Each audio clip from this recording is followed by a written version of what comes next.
Student, I am Sonam. Welcome back to my YouTube channel Apna Vidyalaya. आज के इस वीडियो में हम आप सभी को बताएंगे क्लास 10 सामाजिक विज्ञान 2025 का बिल्कुल वायरल पेपर बताएंगे।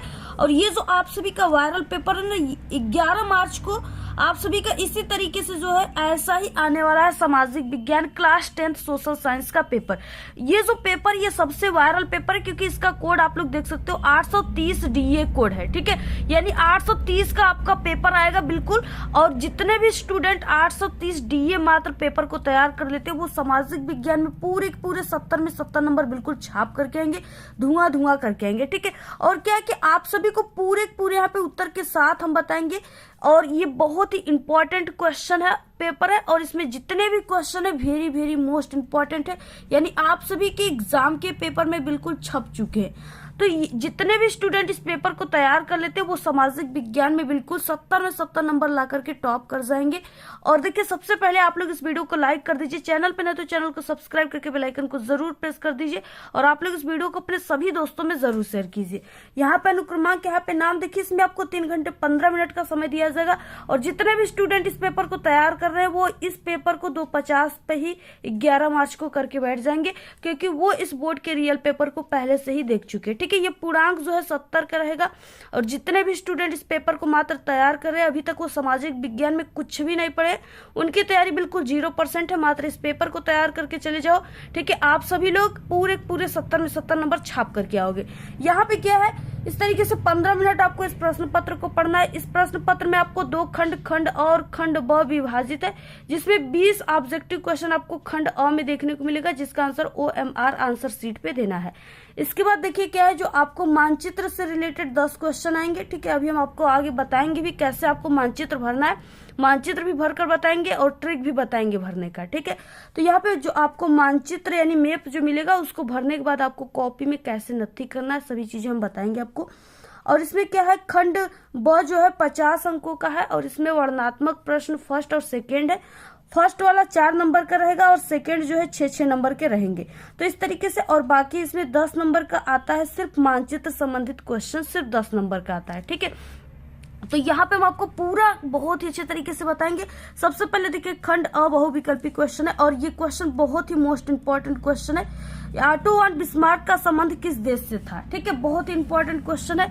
तो देखिए, ब्रिटेन, जर्मनी, फ्रांस, इटली, तो ये जर्मनी से था। ऑप्शन नंबर यहाँ पे बी राइट है। इसके बाद देखिए अगला क्वेश्चन, क्योंकि जर्मनी के एकीकरण में मुख्य भूमिका ऑटो वन बिस्मार्क का ही था, ऐसे भी क्वेश्चन पेपर में आ जाता है। इसके अलावा फ्रांस की क्रांति कब हुई थी, ये भी आप लोग तैयार कर लीजिएगा।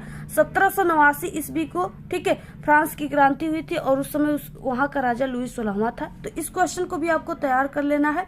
इसके बाद अगला क्वेश्चन है, नेपोलियन बोनापार्ट की पराजय कब हुई थी? ये भी इंपॉर्टेंट क्वेश्चन है। तो देखिए कब हुई थी, तो वो यहाँ पे 1815 ईस्वी में। ऑप्शन नंबर बी राइट है। अगला क्वेश्चन है तीसरा, निम्नलिखित में से कौन सा संघीय सूची का विषय है? देखिए पूछा है। ठीक है, बहुत इंपॉर्टेंट क्वेश्चन है। तो इसमें संघीय सूची का जो विषय है वो रक्षा है। ऑप्शन नंबर सी राइट है।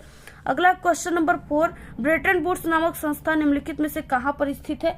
तो वो यहाँ पे, ठीक है, अमेरिका में स्थित है। ऑप्शन नंबर सी राइट है। अगला क्वेश्चन 5 है, स्वराज मेरा जन्मसिद्ध अधिकार है और मैं इसे लेकर के रहूंगा, इस कथन यानी इसका क्या कथन है? ठीक है, ये किसके द्वारा कहा गया कथन है?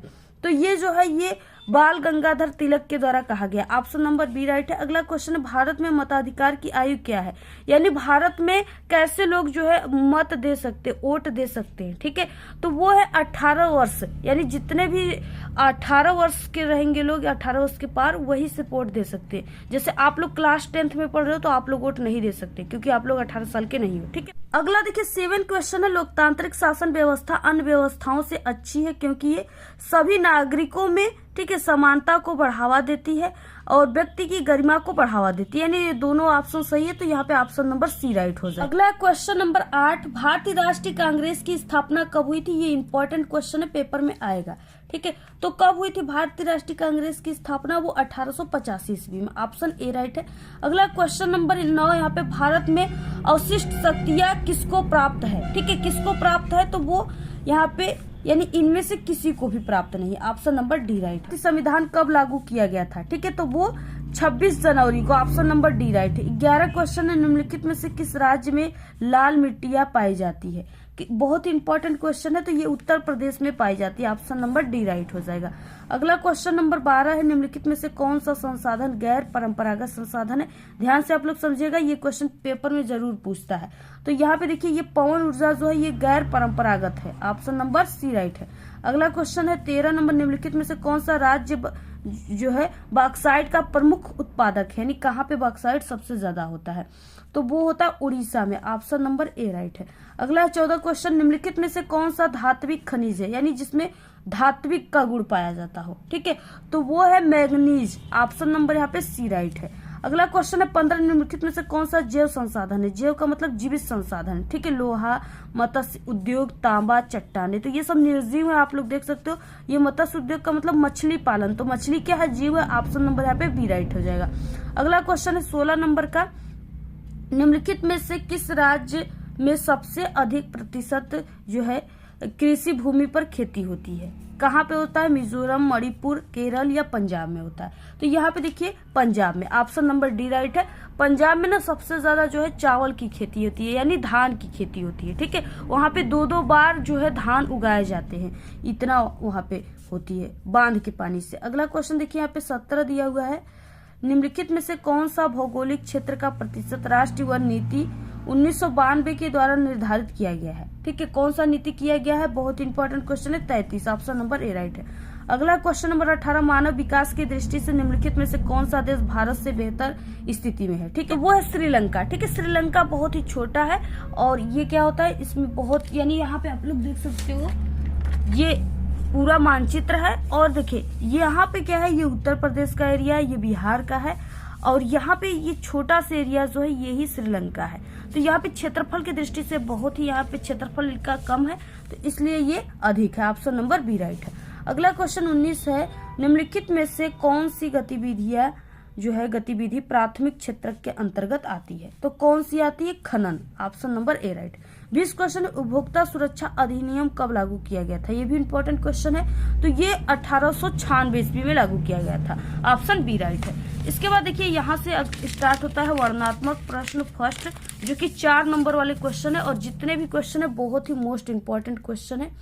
यहाँ पे देखिए क्या है, खंड यहाँ पे वर्णनात्मक प्रश्न फर्स्ट है। निम्न प्रश्नों के प्रत्येक जो है उत्तर के प्रत्येक लगभग आपको 80 शब्दों में इसका उत्तर देना है। पहला क्वेश्चन यहाँ पे दिया है, फ्रांस की क्रांति के मुख्य कारण क्या थे, बहुत ही इंपॉर्टेंट क्वेश्चन है, 4 नंबर का क्वेश्चन है, ठीक है। पहले कि आपको फ्रांस की क्रांति कब हुई थी, 1789 ईस्वी में, इसको लिख देना है। और मुख्य कारण क्या था आप लोग लिख सकते हो, ठीक है। मुख्य कारण हमने कई बार बताया, हमारे चैनल पे 1 घंटे की एक वीडियो है, उसमें पूरा आप सभी को जितना भी इंपॉर्टेंट वायरल क्वेश्चन है पूरा हमने बताया हुआ है आंसर के साथ। अगर 1 घंटा उस वीडियो को आप लोग सुन लेते हो ना, तो आप लोग सामाजिक विज्ञान में टॉप कर जाओगे, क्योंकि उसमें बिल्कुल वायरल क्वेश्चन है और बहुत ही अच्छे तरीके से हम समझा कर बताएं। तो आप लोग देख लीजिएगा। बाकी जो फ्रांस की क्रांति का मुख्य कारण था वो वहाँ की जो है असमानता था, ठीक है, और जो है राजा को ज्ञान की कमी नहीं थी, जो है स्वतंत्रता की कमी थी, इस तरीके से कई कारण है, आप लोग इसको लिख लीजिएगा। अथवा हम देखिए नमक सत्याग्रह से आप क्या समझते हैं। ये नमक सत्याग्रह आंदोलन गांधी जी ने चलाया था, जो कि नमक की यानी दांडी यात्रा निकाले थे, तो वही चीजें आप सभी को लिखना है। ये भी आंसर, सभी आंसर आपको उसी 1 घंटे वाली वीडियो में मिल जाएगी। इसी वीडियो के लास्ट में भी हम प्लेलिस्ट लगा देंगे, वहां से भी आप लोग देख सकते हो। अगर आप लोग सामाजिक विज्ञान में कमजोर हो तो हमारे चैनल पे पास होने की भी बहुत ही जबरदस्त ट्रिक है, उस वीडियो को भी आप लोग देख लीजिएगा। अगला क्वेश्चन देखिए है यहाँ पे, किस प्रकार से लैंगिक विभिन्नता ने राजनीतिक को प्रभावित किया है, संक्षेप में लिखना है, 4 नंबर का क्वेश्चन। अथवा सत्ता की साझेदारी लोकतंत्र की आत्मा है, इस कथन की विवेचना करना, बहुत इंपॉर्टेंट क्वेश्चन है, तैयार कर लेना।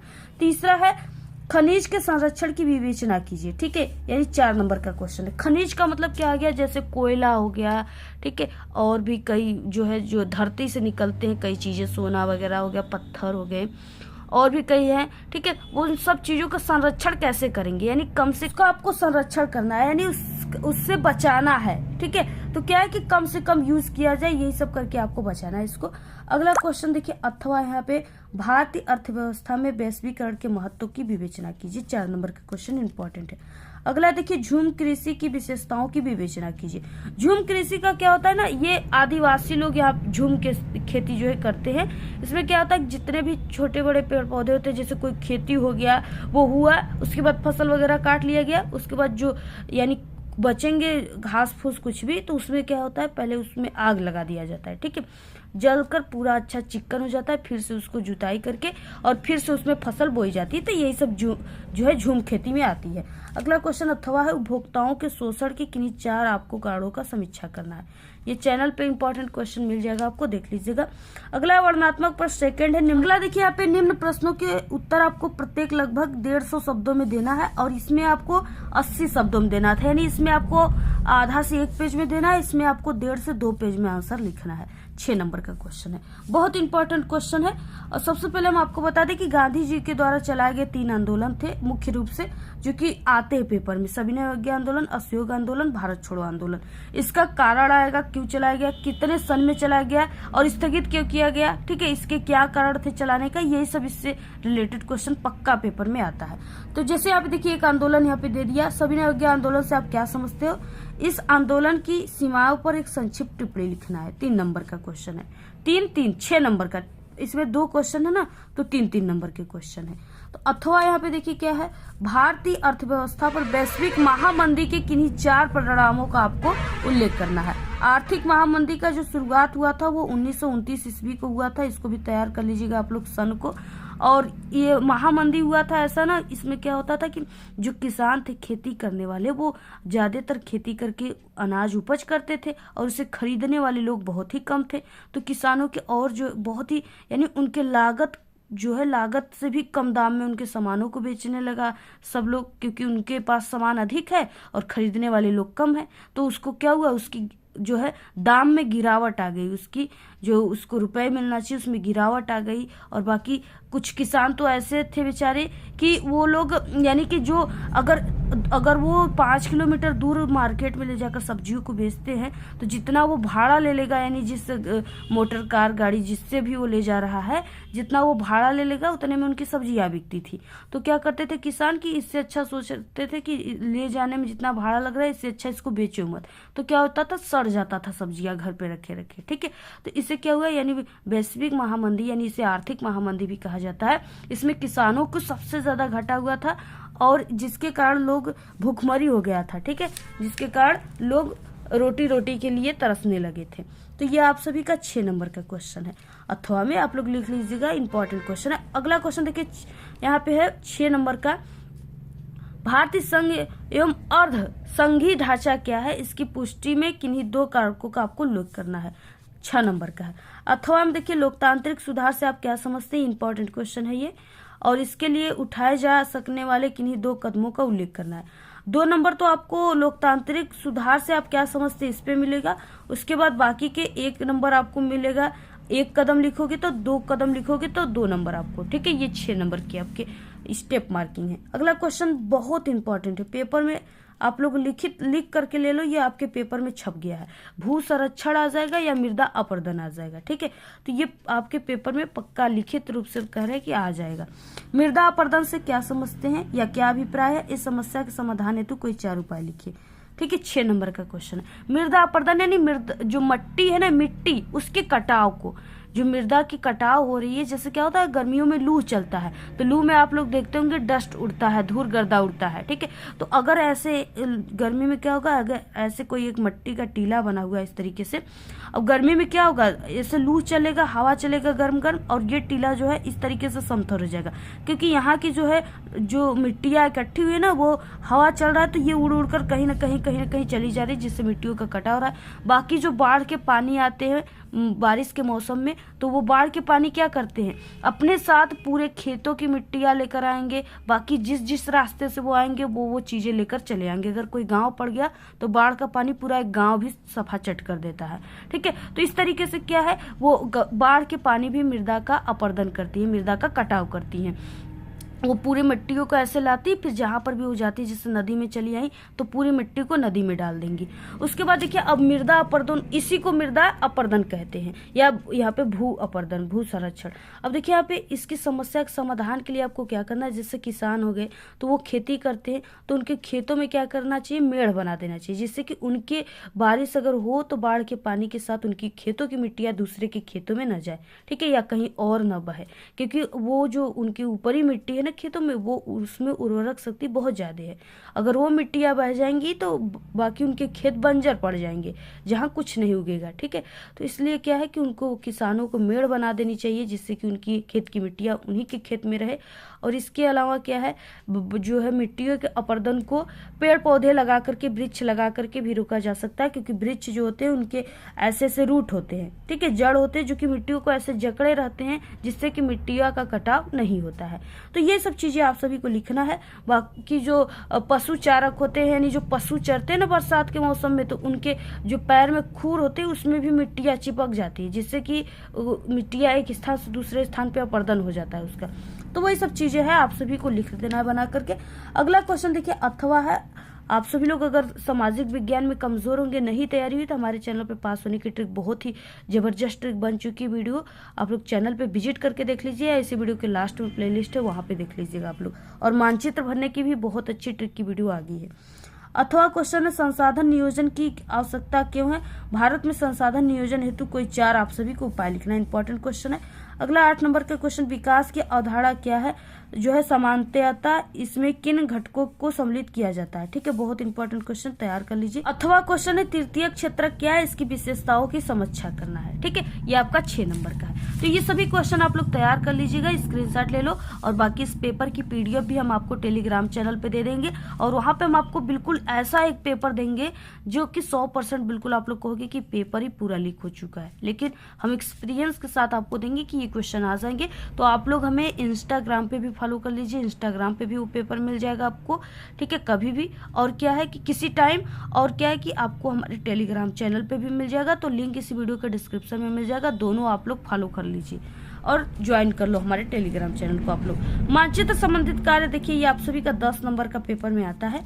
यहाँ पे देखिए दिया हुआ है, पहले नौका ए निम्नलिखित स्थानों को भारत के दिए गए रेखा मानचित्र में आपको इस चिन्ह के द्वारा दर्शाना है, नाम सहित।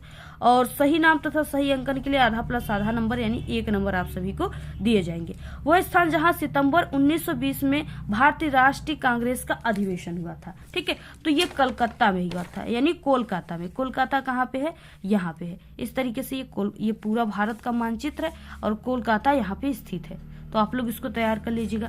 अगला क्वेश्चन है, वो स्थान जहाँ जलियांवाला बाग हत्याकांड हुआ था, तो ये अमृतसर में हुआ था। अमृतसर कहाँ है? पाकिस्तान के बॉर्डर पे स्थित है। ऊपर आपको यहाँ पे मानचित्र में 4 पंखुड़ी दिख रही है, और इसी पंखुड़ी में ऊपर वाले में अमृतसर है। ठीक है, और ये सभी मानचित्र हम भर करके ट्रिक भी बताएं, वहां से आप लोग देख लीजिएगा अच्छे तरीके से चैनल पे विजिट करके। वो स्थान जहां से महात्मा गांधी ने नमक कानून तोड़ा था, तो वो डांडी से तोड़े थे। और डांडी कहाँ पे है? गुजरात में, यानी यहाँ पे। ठीक है, तो यहाँ पे आप लोग लिख दीजिए, यहाँ पे डांडी। अगला देखिए क्वेश्चन हो जाएगा, गुजरात का वह स्थान जहां किसानों ने सत्याग्रह आंदोलन किया था, तो कहाँ पे किया था? तो वो खेड़ा में किया था। ठीक है, तो खेड़ा कहाँ पे है? ये गुजरात में है, तो गुजरात यहाँ पे, खेड़ा इसी जगह, यहाँ पे समझ लीजिए खेड़ा है। अगला क्वेश्चन देखिए क्या हो जाएगा, वो स्थान जहां 1929 में भारतीय राष्ट्रीय कांग्रेस का अधिवेशन हुआ था, तो लाहौर में हुआ था। लाहौर क्या है? अमृतसर, यानी यहाँ पे लाहौर पाकिस्तान के बॉर्डर पे है, तो यहाँ पे लाहौर जो है इस तरीके से यहाँ पे है, इस बिंदु पे तैयार कर लेना है। और इसके अलावा और भी क्वेश्चंस हैं इसमें, क्योंकि आपके भी 5 नंबर का मानचित्र हुआ, 10 नंबर का टोटल मानचित्र से संबंधित क्वेश्चन आते हैं। देखिए बी पार्ट में क्या है, आपको उत्तर भारत के किसी एक नदी का नाम लिखना है। ठीक है, तो वो नदी गंगा है, तो आप लोग लिख लीजिएगा गंगा यमुना। उसके बाद यानी एक ही लिखना है, और इसको आपको मानचित्र जो है इसमें दर्शाना है। ठीक है, तो यहाँ पे देखिए ये क्या है, अपना यूपी का क्षेत्र है, और इसी जगह जो है वो है, इसी जगह ये बनारस है, वाराणसी में ही गंगा माँ है, तो यहीं पर आपको ऐसे बना देना है गंगा जी को। उसके बाद और जो चित्र दिया है, चिन्ह दिया है, उसी से बनाना है। ठीक है, नदी का चिन्ह दिया है। एक ताप विद्युत केंद्र आपको जो चिन्ह दिया है उसके द्वारा आपको नाम सहित बनाना है, दिखाना है। ठीक है, कहाँ पे मानचित्र में है, तो वो है जैसे यहाँ पे देखिए गुजरात में है, तो गुजरात कहाँ पे है? गुजरात यहाँ पे है, तो इसी जगह आपको दिखा देना है। अगला देखिए क्वेश्चन है कि यहाँ पे भारत के पूर्वी तट का एक आपको समुद्री पतन बंदरगाह इस चिन्ह के द्वारा दर्शाना है, तो वो हो जाएगा, यहाँ पे बोला गया है कौन सा? पूर्वी, तो पूरब इस साइड में है मानचित्र में, तो यहाँ पे देखिए पारादीप। ठीक है, इस यहाँ पे क्या है? पारादीप है, यहाँ पे दर्शाया गया है पारादीप नगर। अगला क्वेश्चन है, चाय उत्पादक कोई एक क्षेत्र आपको ये जो चिन्ह दिया इससे दर्शाना है, तो देखिए चाय जो है उत्पादक आप यहाँ पे असम भी है, और असम जो है इस तरीके से यहाँ पे आप लोग ऐसे दर्शा सकते हो। और बाकी शिव सागर भी है, ठीक है, तो आप लोग तैयार कर लीजिएगा। अगला क्वेश्चन है छत्तीसगढ़ की राजधानी जो है नगर आपको इस चिन्ह के द्वारा दर्शाना है। तो छत्तीसगढ़ की राजधानी जो होती है रायपुर होती है, तो आप लोग इसको तैयार कर लीजिएगा। बाकी इसी तरीके से और इस पूरे मानचित्र को हमने भर के बताया है हमारे चैनल पे, आप लोग विजिट करके इस क्वेश्चन को जरूर तैयार कर लीजिएगा, क्योंकि इसमें बहुत अच्छे तरीके से हमने बताया हुआ है। और बाकी ये वाला क्वेश्चन आपको नहीं करना है, ये दृष्टिबाधित लोगों के लिए करना है जिसको दिखाई कम देता है, ठीक है। बाकी यहाँ तक ही सिर्फ आपको क्वेश्चन करना है और इस पेपर को आप लोग तैयार कर लीजिए। ये कोई रियल पेपर नहीं है, ये सिर्फ एक मॉडल पेपर बताया गया है, ठीक है। और ये है कि इसमें से आप सभी को 100% में से आपके 80% क्वेश्चन इसी पेपर से आएंगे। बाकी के परसेंट जो क्वेश्चन है वो हमारे 1 घंटे का जो वीडियो से और भी इससे पहले मैंने पेपर बताया उससे आएंगे। तो आप लोग सभी क्वेश्चन पेपर को तैयार कर लीजिए। बिल्कुल 70 में 70 नंबर आपका बिल्कुल पक्का है, ठीक है। और 100% सभी आ सकते हैं आपके पेपर।